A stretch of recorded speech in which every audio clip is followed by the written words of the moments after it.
जय श्री जगन्नाथ। नमस्कार श्रोता बंधु, मु लिस्वी महांती आपणकु छोट छोट नीति शिक्षामूलक गप और कविता शुणाए।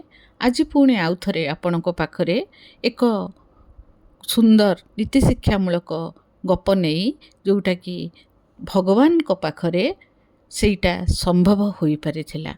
एही गपटीर नाम है आत्मा को कर्मर फल भोग करने को पड़े। आत्मा को कर्मर फल भोग करने को पड़े। भगवान हेले मध्य प्रभु श्रीकृष्ण निज माता पिता देवकी और वसुदेव को कहीं 14 वर्ष जाए कारागार रे रहिबाकु पड़िथिला। हाँ, यार उत्तर एया जे प्रत्येक आत्मा को निजर कर्मर फल भोगिबाकु पड़ी थाए।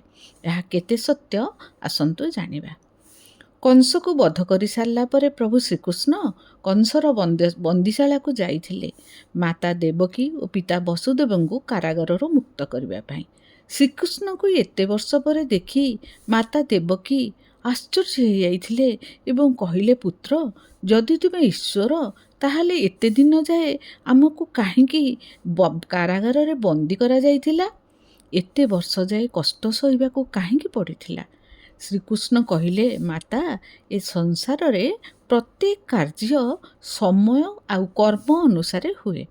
जदि ईश्वर भी अवतार नहीं थांती ताहले तांको मध्य धर्म आउ कर्मर नियम पालन करने को पड़ी थाए।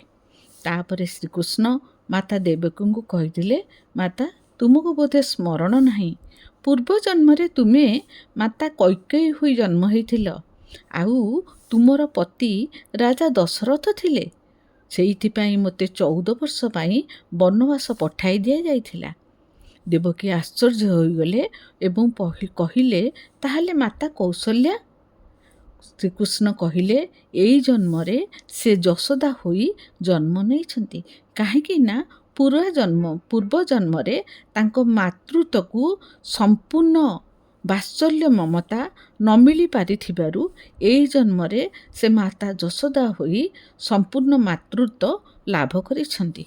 कृष्ण कहिले, हे माता, मु आपण को कहूची प्रत्येक मनुष्यर जन्म बदले, शरीर बदले, नाम मध्य बदले, हेले कर्मर लेखा केबे भी बदले नहीं।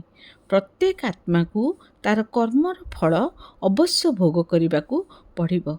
यह हेउची निराट सत्य। जय श्री जगन्नाथ।